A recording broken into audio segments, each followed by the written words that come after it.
Greta Thunberg is from Sweden. She's a climate activist who helped build the Fridays for Future movement, where she began going on strike from school outside the Swedish Parliament on Fridays. She has spoken on the climate crisis before the EU Parliament. Welcome. Ms. Jamie Margolin is from Seattle, Washington. She's co-founder of the co-executive and co-executive director of the 0 Hour, an international youth climate organization founded in the summer of 2017. She's also a plaintiff in Piper v. State of Washington. Mr. Vic Barrett is from White Plains, New York. He's a fellow with the Alliance for Climate Education and a plaintiff in Juliana versus United States. Welcome. Mr. Benji Backer is from Appleton, Wisconsin. He's the president of the American Conservation Coalition, a nonprofit organization to educate and engage conservatives on climate change. All of you are here. We welcome all of you. We appreciate your efforts. Please limit your testimony to 5 minutes, and without objection, your prepared written statements will be made part of the record. I'll now go to Ms. Thunberg for her statement.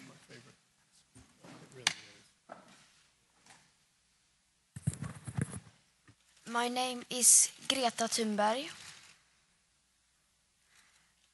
I have not come to offer any prepared remarks at this hearing.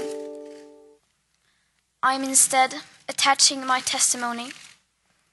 It is the IPCC Special Report on Global Warming of 1.5 degrees Celsius, the SR 1.5, which was released on October 8th, 2018. I am submitting this report as my testimony because I don't want you to listen to me. I want you to listen to the scientists. And I want you to unite behind the science. And then I want you to take real action. Thank you. Tack så mycket. Ms. Margolin. My name is Jamie Margolin, and I'm a 17-year-old climate justice activist from Seattle, Washington.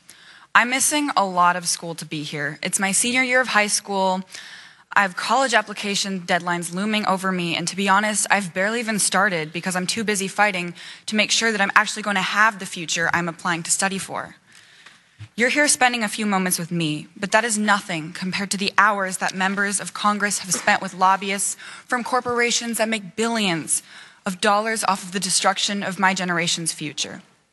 I want the entirety of Congress, in fact, the whole US government, to remember the fear and despair that my generation lives with every day, and I want you to hold on to it.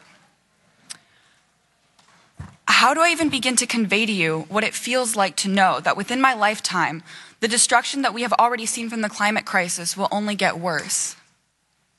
What adds insult to injury is the fact that we keep getting promised what isn't there. On college applications, I keep getting asked, what do you want to be when you grow up? The media, pop culture, businesses, and the whole world tells me that I and my whole generation will have something to look forward to that we just don't. You're promising me lies. Everyone who will walk up to me after this testimony saying that I have such a bright future ahead of me will be lying to my face. It doesn't matter how talented we are. It doesn't matter how much work we put in, how many dreams we have. The reality is, my generation has been committed to a planet that is collapsing. The fact that you are staring at a panel of young people testifying before you today, pleading for a livable earth, should not fill you with pride. It should fill you with shame. Youth climate activism should not have to exist. We are exhausted because we have tried everything. We've built organizations, organized marches, and worked on political campaigns.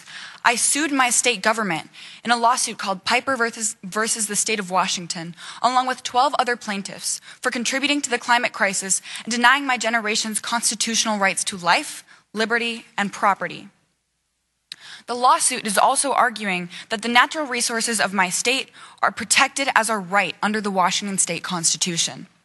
The shellfish, salmon, orcas, and all of the beautiful wildlife of my Pacific Northwest home is dying due to ocean acidification caused by the climate crisis, and communities all over Seattle are suffering from the new fossil fuel infrastructure being built to lock in decades more of climate destruction into my state. My friends and I were warned to stay inside the last 2 summers because our city was shrouded in a suffocating smoke from wildfires. It gave me such bad headaches for so long, and my friends with respiratory illnesses had to go to the ER. Is this the future that we have to look forward to? Well, we the youth are working as hard as we can to make sure that it isn't.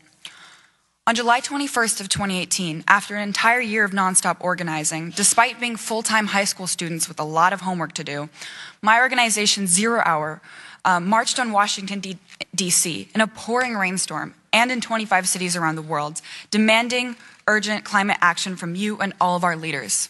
And that was only the beginning. But by 2030, we will know if we have created the political climate that will have allowed us to salvage life on Earth, or if we acted too late.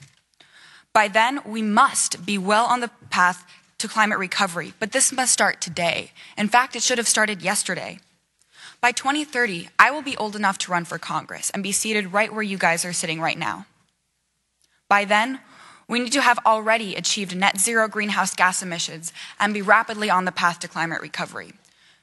I can't wait until I'm sitting in your seats to change the climate crisis. You have to use the seats that you have now, because by the time I get there, it's going to be way too late.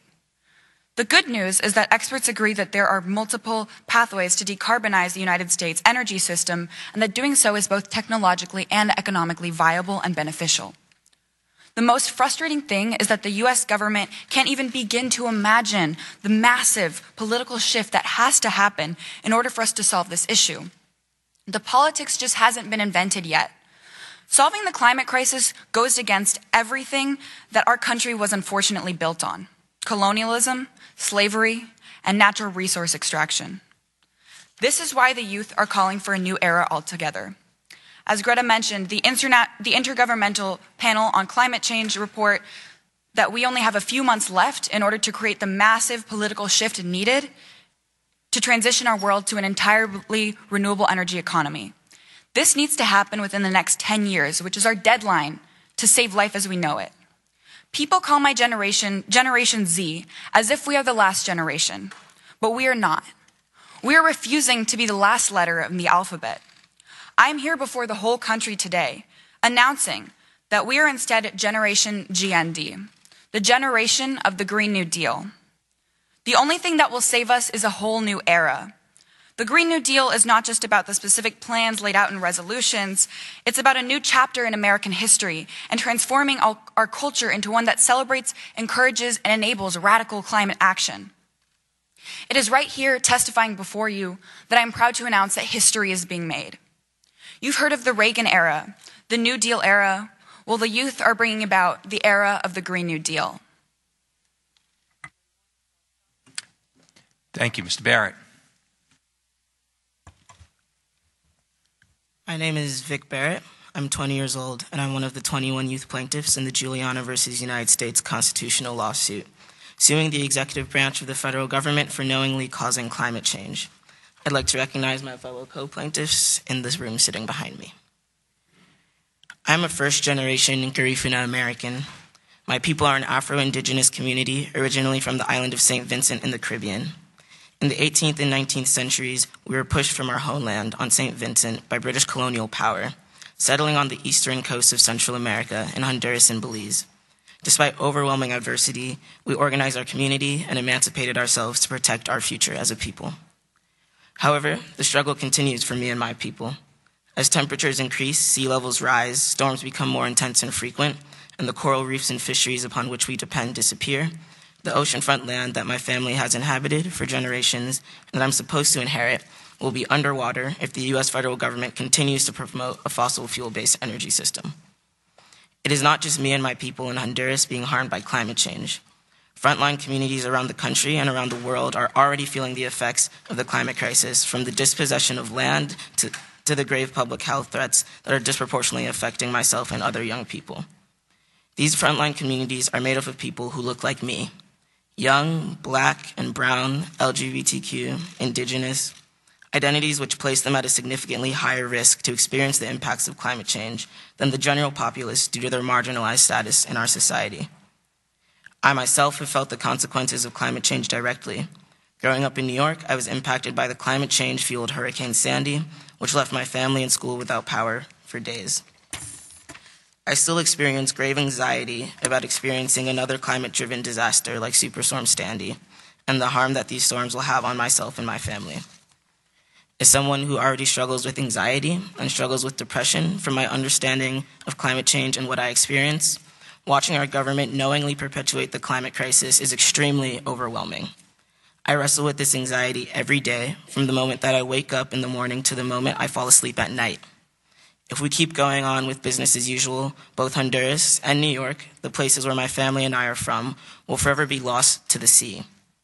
That is one of my greatest fears, that climate change is going to take these places away from us. My co-plaintiffs also experience both the mental and physical health impacts of climate change. My co-plaintiffs with asthma and allergies have suffered from the prolonged wildfire and allergy seasons in the West, limiting their ability to participate in certain activities or even go outside. Many of them, like me, are also struggling with psychological harms from climate change.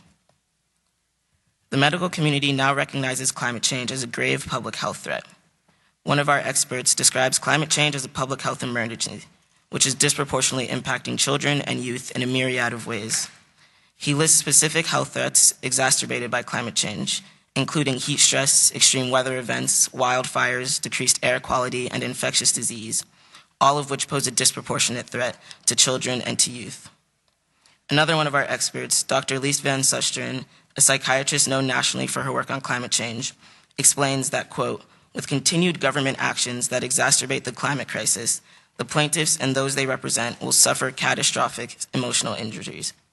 She goes on to state that the federal government's, quote, sanctioning of climate change as lawful in federal law and policy makes the psychological injuries suffered by individuals, including the plaintiffs, particularly harmful and insidious. She warns that without immediate action by the federal government to address climate change, the mental health impacts will worsen and be lifelong. Just as my federal government sanctioned discrimination in schools and housing until the middle of the last century, a policy that harmed children, my federal government has also orchestrated and sanctioned a system of fossil fuel energy that is harming children in another way, irreversibly threatening our health, our personal security, our homes, and our communities by recreating a dangerous climate system. Like youth who have come before us in the civil rights movement and other social justice movements, it is often the youth that must shine a light on systems of injustice. So in 2015, 21 young people, myself included, filed a lawsuit against the United States and agencies of the executive branch to safeguard our constitutional right to life, liberty, and property, including our rights to personal security, bodily integrity, and a stable climate system that sustains our lives and liberties. I was born into a world in which my future and my past are uncertain, born into a world where my culture and inheritance are literally slipping into the sea, born into a world where my people are going extinct. Show children everywhere that you care about our future and the future of all generations to come. Now is your time to stand in solidarity with me and my co-plaintiffs, America's youth, and communities around the world to fight for a just future free from catastrophic climate change. Thank you. Thank you, Mr. Becker.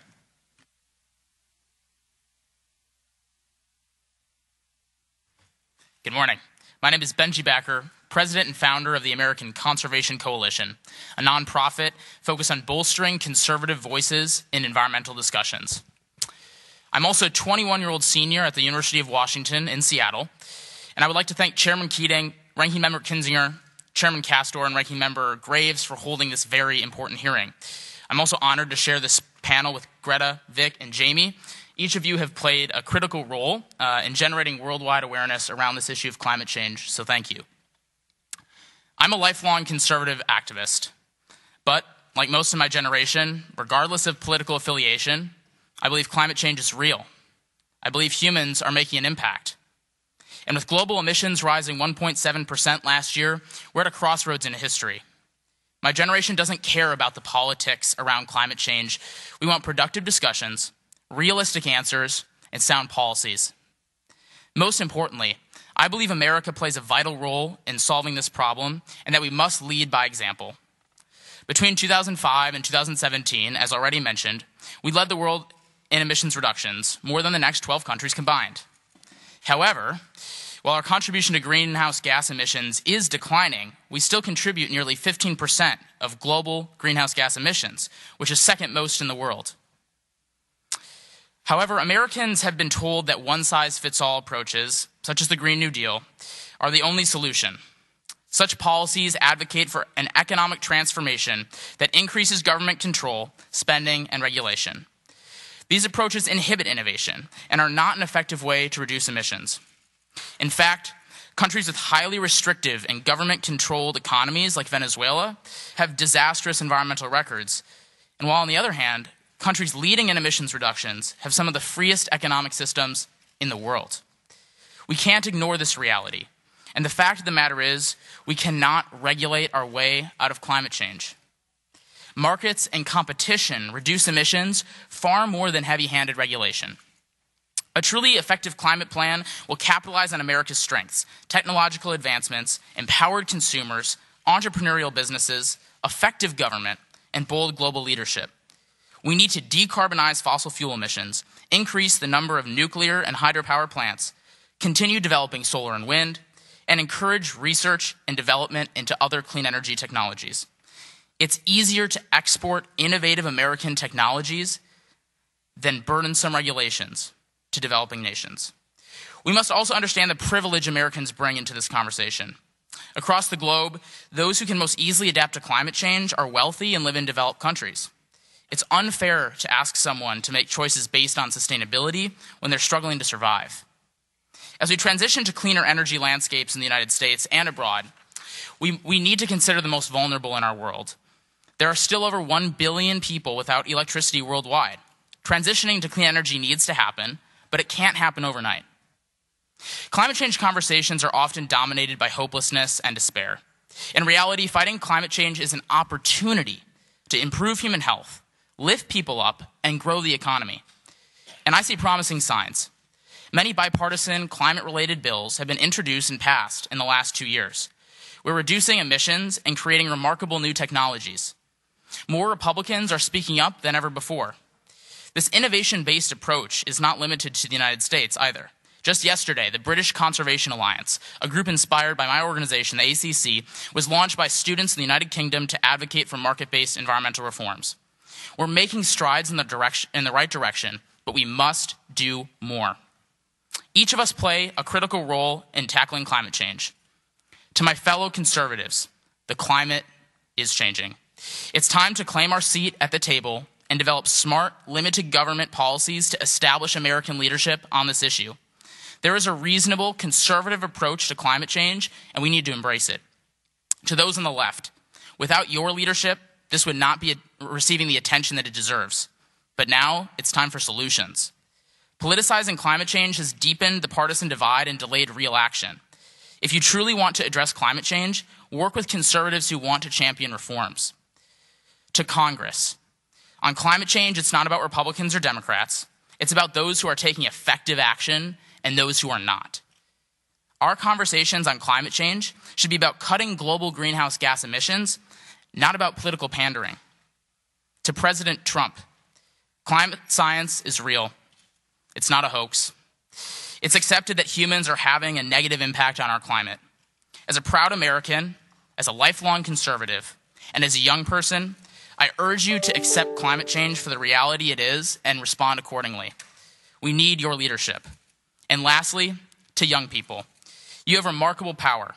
The 4 of us testifying up here today are all under the age of 22. The world is listening with open ears and hearts to our voices and voices just like yours. Stand for what you believe in, uplift the world, and don't back down. Climate change is about our future, and people need to hear you and us. In conclusion, I grew up on the shores of Lake Minocqua in northern Wisconsin, where I connected with the outdoors early in life. Nature is where I find the most peace and calm within myself. That's why I founded the American Conservation Coalition, to fight for wild places and stop climate change from destroying them. The health of the environment affects all of us, regardless of where we live, our background, or our political affiliation. It's time for Americans to join together, find solutions on climate change, and protect our planet for generations to come. Thank you. Thank all the witnesses for their testimony and their urgency. It came through in all of your testimony. I now recognize myself for less than 5 minutes so that we can get as many people to ask questions as possible. I'll start just with Ms. Thunberg. You chose to submit the IPCC report in lieu of your written testimony. Could you expand on why it's so important to listen to the science?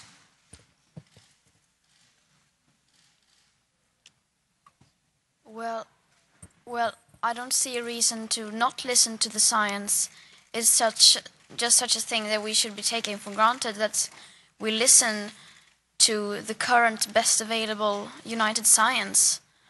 It's just something that everyone should do. This is not political opinions, political views, or my opinions. This is the science. So, yeah. Thank you. In all of your testimony, not just urgency came through when I was listening to what you had to say, but as someone from another generation listening, the last thing we would want for the generations to follow, for our children, grandchildren, and other people's children and grandchildren, is to hear in some of your remarks actual fear and anxiety being expressed. Could you, each of you, that you can jump right in as you see fit, comment on what that's like? I think that message should be heard by all of us. Not just urgency, but what are we doing to the next generation? How are their lives impacted by what we're not doing and what we're doing? So if you could, I'll let you just choose among yourselves. Each of you will have a chance to answer that question. For me, it's really been affecting, because similar to Vic, I already have like underlying issues of like anxiety, and it's just really hard to grow up in a world full of ifs. You know, I don't think a lot of people in Congress understand the conversations that are happening in everyday American high schools, but we're constantly asked, prepare for your future, study for your future, do this for your future. But our world is full of ifs. I'll be talking to my best friend and she'll be like, yeah, you know, I really want to see this natural place sometime if it's going to still be around. I really want to study to be this if that's still going to be a possibility. And it's just like this constant looming uncertainty. And it's this weird form of nihilism and weird just fear that's been existing in my generation, where kids are joking like, what is even like the point? The world is ending. What are we studying for? What are we doing? And it's this kind of depression. It's this fear that is not just among me or my panelists here, but everyone. And that anxiety is something that no child should ever have to fear. Because if you think about it, if you go back to what is the purpose of a parent, down to just the biological purpose, it's to give their child the best future and the best life that they can possibly have. And the supposed American dream is to make sure that children have a better future than the adults. But right now, it's like some members of government and some corporations are actively pointing a gun to children's futures and actively making it worse, actively going out of their way to support corporations and poison us and destroy our future. And that is horrifying, and it feels like a betrayal. It's like a knife to the heart to know that people who have kids, they'll go around in these campaign ads and they'll be like holding these babies like, oh, you should vote for me. Look at me interacting with a small child, while they actively poison and choose their wallets over their children. So it's very devastating and scary, but it feels like we've been betrayed. In less than a minute, would anyone else like to comment on that? Young people are in the midst of their development. Adolescence isn't characterized as being easy without also dealing with the greatest existential threat of our time. I definitely understand and agree with the panelists that this is something that a lot of young people stress about, and actually that's why I got into this movement to begin with in 2016, was because I thought that it was something that Americans needed to tackle, and the movement that I associated with, the conservative movement, needed to tackle as well. But the more that I've gotten into this movement, the climate change movement, the more that I've seen that this is actually a positive, that there's actually a lot of opportunity here, that we have time, science says so. That doesn't mean we don't have to act, but we do have time, and we have an opportunity and a chance for people to come together on this issue and work across party lines and generate economic growth to solve this issue. So I feel hopeful. Great. I now yield to the ranking member, Mr. Graves. Thank you, Mr. Chairman, and I want to thank you all for your testimony, all of you. It really was impressive, and I very much appreciate it. Ms. Thunberg, you said, let's unite behind the science. I couldn't agree with you more. Let's unite behind the science. And I think we actually need more science, not less. Mr. Backer, you said that we need to stop this partisan fighting and actually work together to yield solutions that make sense. So let me say it again. You have folks that propose this Green New Deal, yet when it's brought up for a vote, nobody votes for it. No one. You have efforts like last week to stop energy production, yet you have letters going out saying, hey, we want you to produce more oil in Middle Eastern countries and other nations that don't share American values and that have dirtier energy, that have higher emissions than in the United States. This whole thing is a charade. When you actually look at science, Ms. Thunberg, and you look at facts, the facts are, it wasn't Waxman-Markey legislation here that was designed to require emissions reduction that yielded the United States leading the world in emissions reduction. It was actually folks doing the right thing, stepping in and actually reducing emissions, carrying through innovation, through energy efficiency, through conservation, to where we are leading the world. And in fact, we have beat the projections under Waxman-Markey, the mandatory legislation, and we've done it with cheaper energy prices. Those are the facts. Next, going to Mr. Backer, when you look at where we've actually made progress, once again, talking about last year, I worked together, Mr. Series and I and others on the Transportation Committee, where we've developed the first resiliency standard, bipartisan, unanimous bill passed out of the committee, where we dedicated record funding to resiliency and mitigation. And in the United States today, we're spending more money on climate science, technology, and energy solutions than anywhere else in the world. Those things have been done in a bipartisan manner and are actually yielding results, not the charades. These things aren't yielding anything. Ms. Thunberg, let me ask you a question. If you're sailing across the ocean and you're picking up trash along the way, and for every one piece of trash that you pick up, there's a boat right next to you dumping out 5 pieces. How would that make you feel?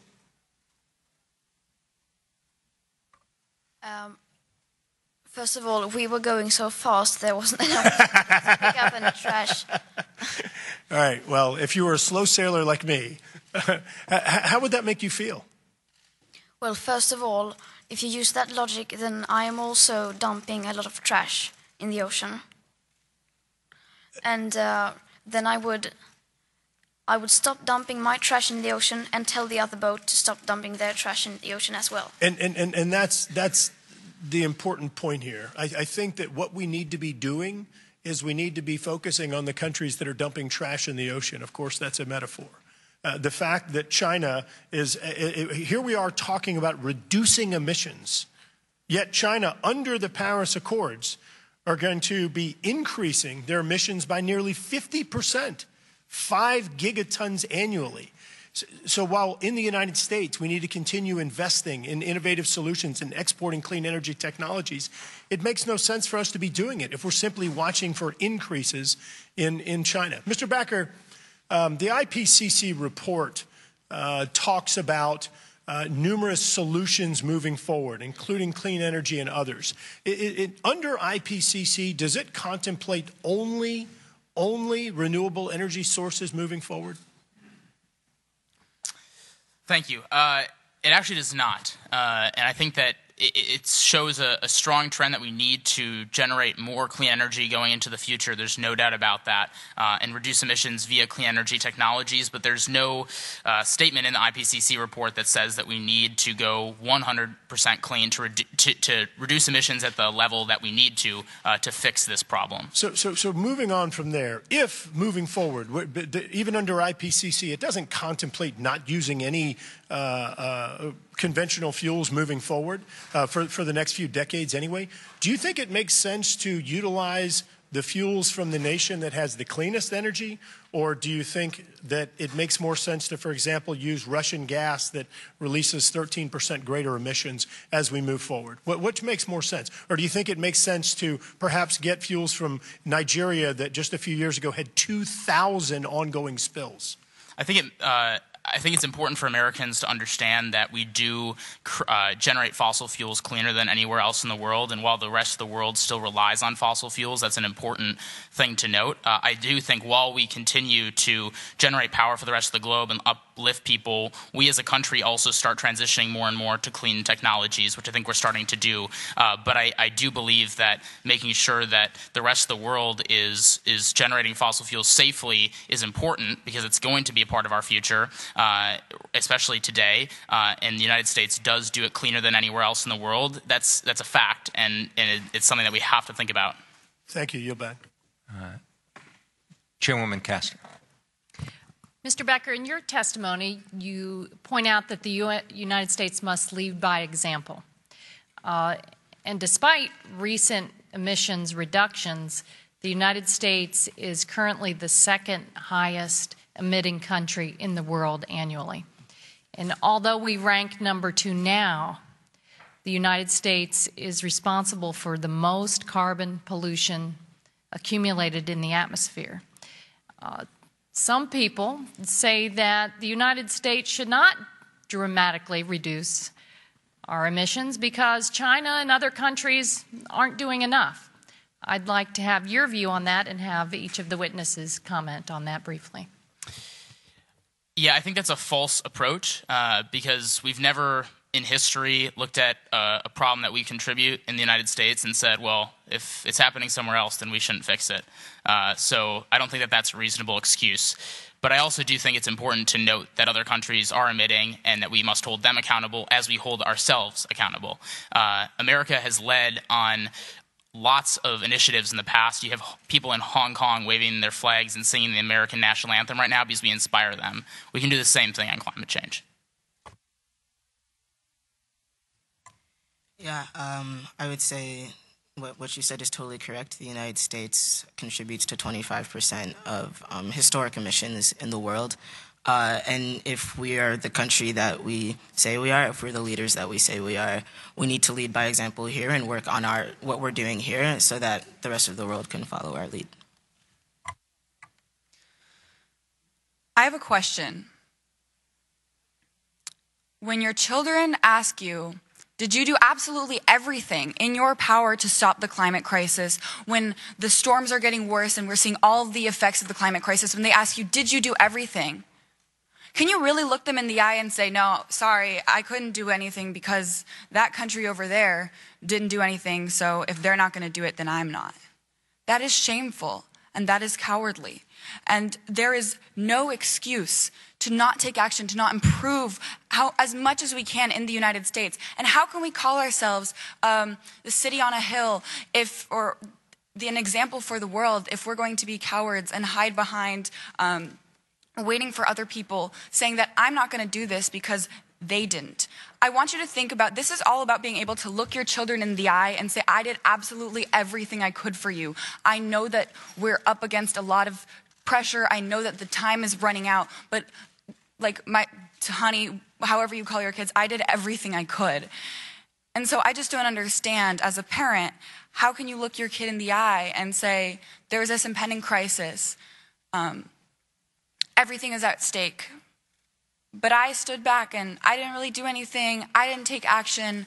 I didn't act like it was an emergency because our neighbors over there weren't doing it. So I'm just not going to. How can you tell your children that?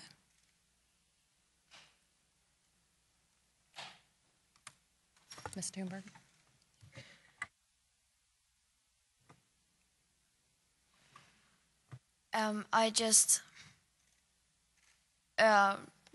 I think I don't need to add anything, but just another perspective. I am from Sweden. It's a small country, and there it is the same argument.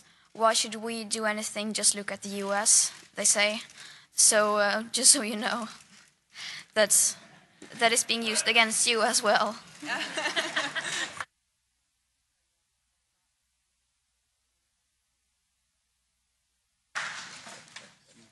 Chair recognizes Representative Miller. Thank you to Chairman Castor and Ranking Member Graves, as well as to our foreign affairs counterparts, Chairman Keating and Ranking Member Kinzinger, for hosting us today. And I want to say a very special thank you to all of you for being here today and for caring so much about our Earth. Throughout our work on this committee, I have long said that any recommendations that the Select Committee on the Climate Crisis makes must ensure that we provide for innovation and not taxation. Solutions should work to reduce our carbon footprint, but not come at the detriment of increased costs for consumers. Mr. Backer, I want to thank you for your leadership and your candor. We all must do whatever we can and do our part to take care of our beautiful world. In your testimony, you discussed how we cannot regulate our way out of climate change. What are some of the ways that we can better utilize technology and increase innovation? Thank you. If we really want to focus on reducing emissions, which I think we all agree is the end goal that we're talking about here today, it needs to be about the results. And the results can come from innovation like you're alluding to. If you look at the technologies that we can have around carbon capture, taking carbon emissions out of the air from fossil fuel emitting plants and being able to put that into the earth or reuse it for another type of product, or you look at the shifts in the transportation sector to transition to cleaner cars and cleaner technologies, that's the example of things that we can do across the globe and continue innovating, because innovation, like I mentioned in my testimony, is something that we can export to other countries very, very easily, because it creates jobs, it's more efficient, and it ends up helping the economy. A great example of this is 194 of the world's largest companies have pledged to go 100% renewable by 2030, 2040, or even sooner than that. They're doing that because it's more cheap, it's more efficient, and it helps their consumers. It's done that because of innovation. And if we put regulations on different industries, we're not going to be solving the problem. We need to work on decarbonizing fossil fuels and reducing emissions now. And we can't do that with regulation. We can only do that through innovation. We need to innovate our way out of the climate change problem. Thank you. I yield back my time. Vice Chairman Spanberg. Thank you very much. Thank you all for being here.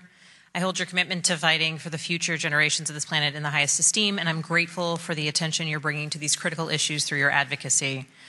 Ms. Thunberg, in your speech to UN Secretary General Antonio Guterres on climate change, you said we are facing an existential threat, and I agree.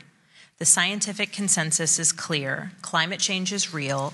Its effects, including changes to rainfall and farmers' growing seasons, sea level rise along our coasts, and exacerbation of conflicts abroad, are a threat to us all. In fact, our intelligence community and 2 former secretaries of defense have cited climate change as a root cause and driver of instability and global threats, making it not just a moral imperative, but a national security imperative as well. I'm curious, in your travels as an activist and as an advocate, have you heard stories or have you engaged with those who are focused on the issues of how climate change and the instability it causes internationally are impacting security issues and how those might impact our future generations? I have, of course, met many people who have experienced environmental and climate-related disasters and who try to help people to come back from that. And I haven't been meeting so much with people who have told me stories about it being a national security threat because I simply haven't had enough time to do that. There are so many people to meet and so many stories to hear, so I can't listen to them all. But I imagine maybe one of the others have. It doesn't seem like they have either. So maybe then you should talk to someone who is an expert in that area. And you mentioned, apart from the security aspect of things, that you have spoken with many who have faced disasters at home due to global climate change. Could you perhaps give a couple of examples just for the committee to hear of the stories you've heard? Yes, I have met people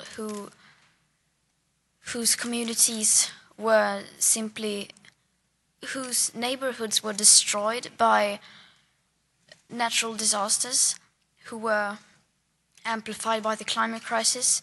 I've met people whose food and water supply is being threatened by environmental or climate-related catastrophes, and it's so sad that it's so incredibly many people, so incredibly many examples that is just horrible, because so many who have experienced this and so many who are suffering from this today. And I mean, we are already seeing the consequences, unacceptable consequences of this today, and it will only get worse the longer we delay action unless we start to act now. Thank you very much. I would also like to add, answering that question, I would like to acknowledge that we have some Amazon protectors in the room right now who are fighting to protect the Amazon rainforest, and that is a place in the world where people are gravely suffering, not exactly from climate change itself, but from the causes of the climate crisis. The animal agriculture industry is behind, and the collusion of the animal agriculture industry with the governments of Brazil and other countries that would rather make a short-term profit than protect the lungs of our planet. The Amazon rainforest is the lungs of our planet, and that's why we're seeing these massive fires, and it is indigenous protectors like the ones here sitting who have been fighting, literally putting their bodies on the line and suffering from these fires. And I don't want to speak for them because I don't know their own stories, but I encourage you to talk to them later. But I think it's also very important that as we speak from an American perspective, we also realize that the climate crisis is global, and that even though maybe, for me personally, I have Latin American roots and that my family is from Colombia, but even if you don't have those roots in Latin America, the Amazon rainforest is the lungs of our planet. And so it burning down, we must unite with Latin America, and we must unite with the indigenous activists and listen to them and give them a platform, and also not perpetuate the same systems of oppression that have been pushing them down, because it is, and I don't want to speak for this, and I don't know if Vic, you have anything to add, but it is the same systems of oppression that are causing the climate crisis that are making people feel the worst effects. To add to something that I heard earlier, I just want to say real quick, I realize my time is running out, but Albert Einstein defined insanity as trying to solve an issue with the same thinking that caused it. And right now, something that has been disturbing me a lot is seeing the way that we are trying to colonize and buy and sell our way out of a problem caused by colonization and buying and selling. Thank you. Mr. Chairman, I'm over time. I yield back. Representative Burchard. Thank you, Mr. Chairman. I really don't have any prepared notes. I was sitting there just thinking. In 1977, I was confronted with a problem. My father used to grow tomatoes. Mr. Chairman, I appreciate you and Vice Chairman, everybody, for allowing us to be here. I meant to do the protocol first. I apologize, but my father used to grow these tomatoes. He'd get about a half a dozen tomatoes, and he'd put about $20 in chemicals and all kinds of nasty stuff. And I thought to myself, I'm putting that stuff in my body. And I thought, there's got to be a better solution. And I stopped it's called KUB, Knoxville Utilities Board. They used to cut all the trees that were growing on the power lines, and they'd grind them up, usually about 6 o'clock in the morning, and wake us all up. And I stopped and asked one of those guys one time, I said, hey, what do y'all do with that stuff? And they said, well, we've got to realize this is 1977, okay? I was in between my 7th and 8th grade years. And he said, we take it to the landfill. And I said, well, how much do they pay you for it? And they said, we don't. We pay them to take it. And so the wheels started turning in my head. And at that point, I became a capitalist. I realized that there was money to be made. You could save the environment. At that time, it saved about 25% of the landfill space in our community. And I got into that business. But I want to, and I've realized now that of our trash stream, about 85% of that is compostable. It does not have to go into the landfill. And when it goes into the landfill, a lot of people think it just goes away. It doesn't go away. It creates all kinds of bad things for the environment. The gases, one of those feared gases is methane. It's when something decomposes in an anaerobic or in the absence of oxygen. So if we could compost those things, 85% of that waste stream could be turned back into soil, which would be utilized, I think, in a capitalist manner. And you wonder about capitalism. Well, I had the opportunity, I was sitting there with AOC, and I was pitching to her capitalism. I don't really know if it caught on with her or not, but my point was this. I said, you want to do away with airplanes. Well, airplane engines that put out gases that are harmful to the environment. And I said, MIT right now has an airplane engine that has no moving parts and allegedly puts nothing harmful into the environment. No moving parts. And to me, that's just Buck Rogers. But I got on YouTube and I watched the video and I watched it. You all could probably understand it, but my 55-year-old brain just doesn't understand it. But it's fascinating to me. But granted, all it did was fly a glider about the length of a football field. Well, I got to thinking, this little cell phone right here, 20 years ago, according to my friends at Oak Ridge National Laboratory, was a $100 million computer. 20 years ago, capitalism brought this. Now everybody basically has a television studio, can get to all the information in the world, can contact anybody in the world for about, I don't know, about $100 a month. And it's a pretty good deal. And that was through capitalism. And I would encourage you all to explore that realm of our economy. I have a piece of legislation, and I would encourage you all, I would like to hear from each one of you all what you all think about it. It's called carbon capture. It's a capitalist view of capturing carbon and utilizing it. And it's House Resolution 3861, and I would encourage you all, not now, look it up, get on your little computers. You all know how to use them better than I do. Somebody will show me when I get your email, and I would encourage y'all to read that and see what it is. And I applaud you all for being here. I applaud your enthusiasm. I'm incredibly proud that you are this concerned about our environment and our world. And thank y'all so much for being here. Mr. Chairman, I yield back the remainder of my 55 seconds. Well, thank you. Representative Lujan.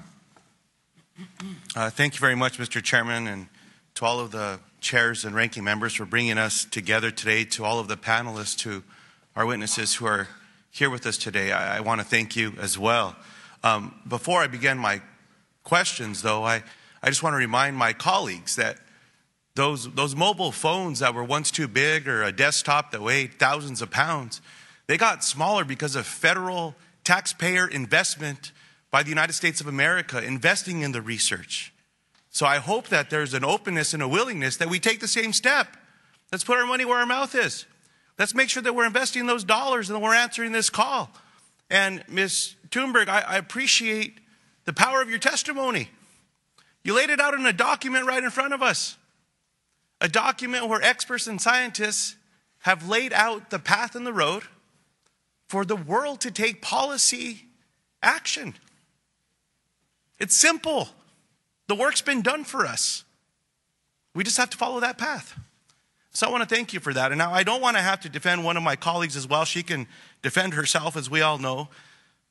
Congresswoman Cortez, or Congresswoman Alexandria Ocasio-Cortez, has not said that she wants to stop air travel. Her policies have said, let's do better. Let's act. And I think that that's what we're here to do. So I apologize, I took a little bit of my time to respond to some of the statements that were said earlier, but I thought it was important. So Ms. Thunberg, when I was your age, the concentration of CO2 in the atmosphere was 350 parts per million. This year we eclipsed 415 parts per million. I'm going to try to make some sense out of this. What many scientists have said is that we only can get to 430 parts per million to get to an increase of 1.5 degrees, or be able to even hold at 1.5 degrees increase. If we get to 450 parts per million, again, we're at 415 already, that gets us to 2 degrees. Let me share what that means. With 1.5 degrees, 14% of the global population will face extreme heat. At 2%, it's 37%. At 1.5 degrees, we will see an ice-free Arctic once every 100 years. At 2 degrees, we see it every 10 years. At 1.5 degrees, our fisheries decline by 1.5 million tons and our coral reefs decline by at least 70%. At 2 degrees, our fisheries will decline by twice that, and we'll lose 99% of our coral reefs. We see the difference between what is devastating and what is even beyond what devastating can even be described as. Ms. Thunberg, the science could not be more clear. If we wait, the climate crisis will only be more devastating. Just a year ago, you were protesting outside the Swedish parliament. Now, you are part of an international coalition of young people demanding action. I asked a few students that I have the honor of working with in New Mexico, and one of them responded. Her name is Marina Weber-Stevens. She's one of the founding members of the Global Warming Express. Anyone that's interested can find them at theglobalwarmingexpress.org. And she asked a very important question, but one that I think you have an answer to, and it's this. What is the best way to get the younger generation, teens and students involved in advocacy to address the climate crisis? And I would add to that, adults.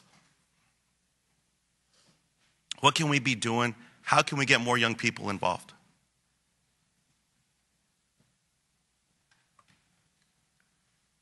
How we can get more young people involved? I think to just tell them the truth, tell them how it is, and because when I found out how it actually was, that made me furious. So I wanted to do something about it, and that is at least I've spoken to many, and I think that is the experience many others have. Because as it is now, people in general don't seem to be very aware of the actual science and how severe this crisis actually is. So I just think we need to inform them and start treating this crisis like the existential emergency it is. Then I think people will understand and want to do something about it. I think that's powerful. Tell them the truth. With that, I yield back. Mr. Carter. Thank you, Mr. Chairman. And let me begin by thanking all four of you for being here. I cannot tell you how much this builds up my confidence in the younger generation and having you involved in this. It's extremely important that you be involved in the process, and I applaud you for being here, and I thank you for being here. I want to start with you, Mr. Backer. It's really good to see someone who's interested in such an important project, or such an important topic, I should say, and also who understands that we need to factor in the economy in this and the economic impact that something like this could have. Do you think that the state of our economy and the need to maintain a robust economy, because after all, you're all going to be participating in our economy in a way you already are, but in the future you will be even more. It's important that we have a robust economy so that we'll be able to provide jobs for young people and for all of our citizens. But do you think it's important to consider that when we're considering climate change?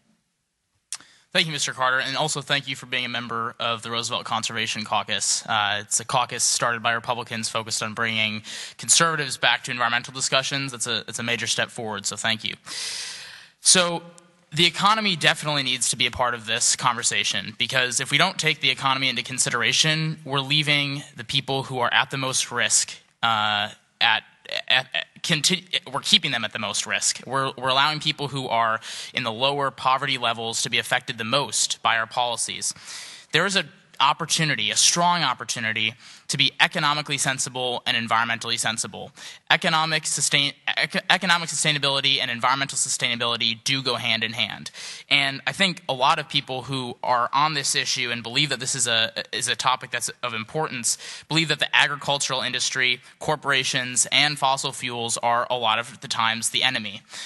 But they're part of our society, and they are today and they will be for the next, at least for the short term. And so if we want to lower emissions and we want to have a cleaner economy, we have to work with people instead of against people, because the only way that we're going to truly reduce emissions is to do that. And that is true with the economy, because we can't have a strong environment without a strong economy. And the worldwide statistics show, as I mentioned earlier, that the most free economies are the cleanest in the world. Does that mean that they're done and that they don't have to do more? Not in the slightest. But economic success and environmental success go hand in hand. Okay, if I could, and I'll let you just a second. I want to show you something on the screen if we can get it up. It's a chart that the EPA has put out that, are we going to be able to do it? Just hold it up? You want me to hold it up? Okay. All right. Oh, okay. Are you going to be able to get this? Okay. Well, unfortunately, you can't see it very well. But it is a chart that the EPA put out in 2018, and it shows the growth of our economy since 1970. And the United States has actually grown our economy. Our gross domestic product has grown almost 300%. Our vehicles miles traveled has grown almost 200%. Population has grown. Energy consumption has grown. But our carbon output has decreased over that period of time. So it is possible to do. We can grow our economy and decrease our carbon output. And we have done that since 1970. In fact, if you look, we've actually decreased the 6 common pollutants almost 100% since 1970 while growing our economy. So it can be done. One thing I want to make sure we understand is that, look, listen to me. This is not a Republican-Democratic issue. This is an American issue. This is a world issue. It's not United States versus China versus India. All of us have to work on this together. I believe in climate change. I believe the climate's been changing since day one. I'm old enough to remember. You're not, but I'm old enough to remember the early 70s when we thought we were headed for another ice age. Well, does man have an impact on that? Yes, we do have an impact. How much? That might be debatable. However, we should do something. And that's one of the things that I'm so excited about. And Mr. Backer, you mentioned this about the opportunities that exist here. Because I've always said we've got to have 3 things. We've got to have innovation, we've got to have mitigation, and we've got to have adaptation. And that innovation, the greatest innovators, the greatest scientists in the world are right here in the United States of America. That's why I'm excited about us leading the way. And I think we can lead the way. Yes, we've got much to be done. There's no question about that. You also mentioned about agriculture. I represent a very rural area in South Georgia. The rural community is going to play a big part in this. We cannot leave them behind. That is going to be very important as well. We have to be very careful. My message is simple, and that is that, yes, this is something we have to deal with, but we can't destroy our economy when we're dealing with it. We have to keep that in mind. We have to have affordable, reliable, clean energy. Thank you, Mr. Chairman, and I yield back.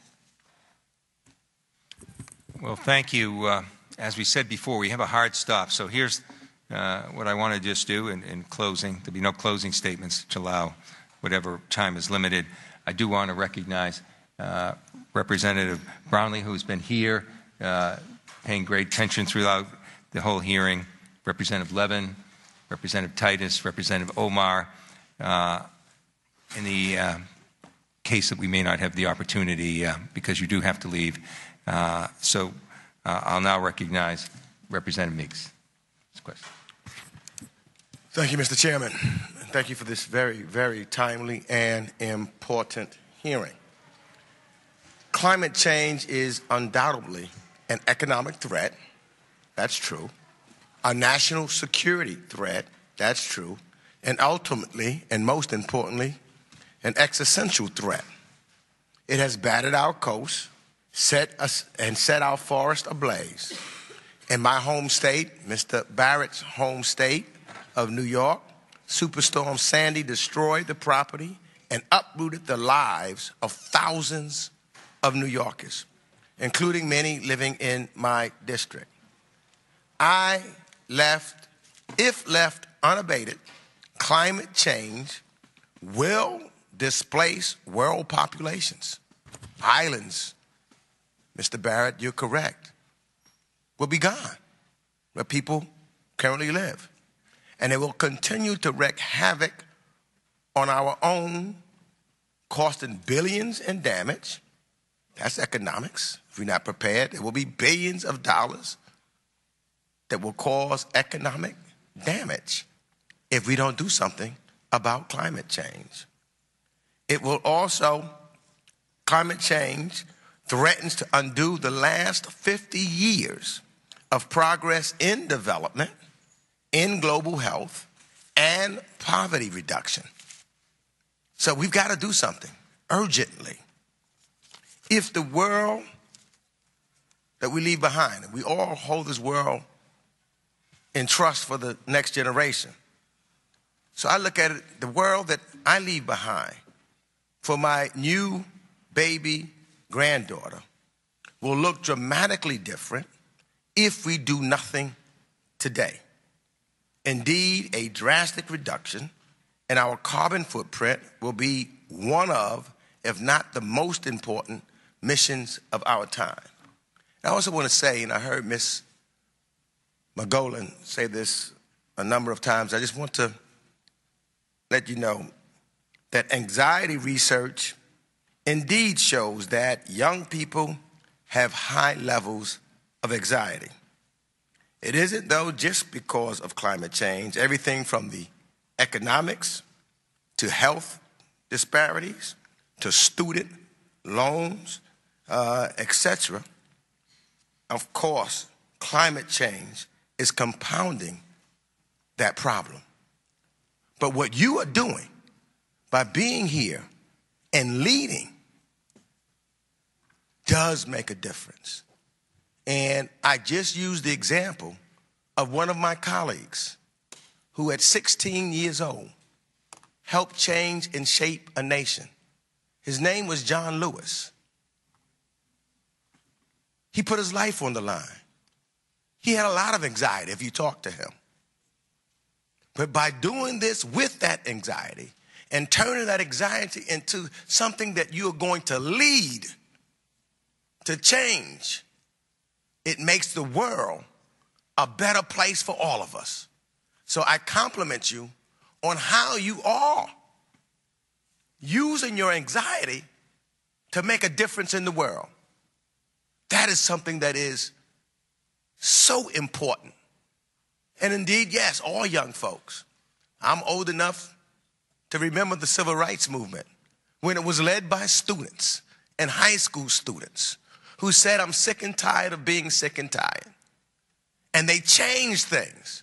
So believe this, that each and every one of you, Mr. Backer, I've been listening to you. You are part of a change that's going to make us all better, to make this nation and this world better. One of the things we'll fight back and forth, but guess what? I still bet on America. We'll go through some of the bad times, because Lord knows I've seen bad times, and I've seen us come through it. So I want to say to each and every one of you, don't give up on America, because what America is all about is that if we stand up and fight, if we stand up for what we believe in, we will change things. It does make a difference. It is the reason why I can sit here, Mr. Barrett, because I've seen my father go through some terrible times as an African American, and then I saw Barack Obama become president of the United States. Not just for black folks, but for all folks. Keep up your work. You will make this place we call Earth not only exist, but thrive and be a better place. And I yield back. Well, thank you. Thank you for your extraordinary testimony. It makes a difference. It will make a difference. And by the way, it's bipartisan and based on science. Thank you for being here. We also want to thank Representative Costa, who's been here too, as well. So you stayed later than you agreed to. I know how hard-pressed you are. So if I could just ask those in the audience and the press, allow the witnesses to go to the anteroom where we came in from so that you can get to your next place more quickly. So please remain seated. Allow the witnesses to go to the anteroom so that they can have an expedited way back to their next meeting, which they agreed to stay longer to hear our testimony. With that, I adjourn this hearing. Thank you.